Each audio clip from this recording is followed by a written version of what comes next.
All right, what's up, everyone? Here we are, hole 8.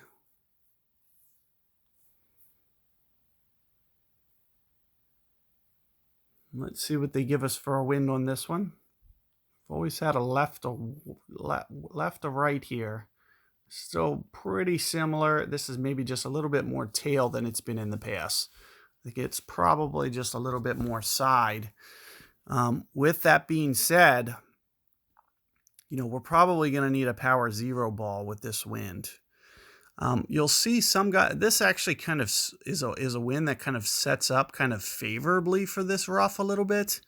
But with that said, I don't usually get consistent rollouts through that rough. So I don't know, how many guys are going to be setting up for that. But it's been something that is very, very tough to get a consistent rollout. And you'll see what'll happen is sometimes you'll get kind of a roll through to where it just doesn't bounce the way that you were hoping for.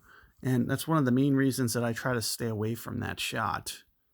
So I don't know if I'm going to bump. I'm probably not going to go with the bump. I've always been able to try to get this shot dialed in. So that's more or less, the way that I would choose to play this. Of course, I may still get that long roll through bounce myself, even try to land on this spot, but I can usually control it a little bit better. So not quite 3.5 on the rings on the backspin here. And you can see with where I'm setting up to land, right about here. Other than this, let's try to go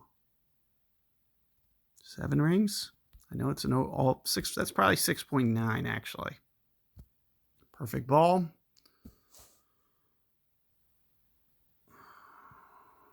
And it's just a little bit much. So with that in mind, it's going to require just a little bit of fine tuning. Hopefully you guys are able to get that dialed in. Try 6.6, 6.7. That's about less 10%. So if we're looking at a 1-to-1 on the ring, we're taking off about 10% on that number. So, 6.5, 6.6, 6.7 rings, somewhere in there could be a little bit better than what I just did. You'll see, the more that you practice it, other than that, it's going to come down to the angle that you pull at. So be very careful with your pull angle because it's going to essentially dictate that entire shot for you. But you can see that I also did overcorrect just a little bit too much. So I want to just try to dial that back a little bit, tighten up, get my pull angle kind of very tight to where I'm pulling kind of consistently on a consistent basis. And that's going to be the secret to being able to hold that. So good luck there with that hole, guys. And I will see you guys on the next one.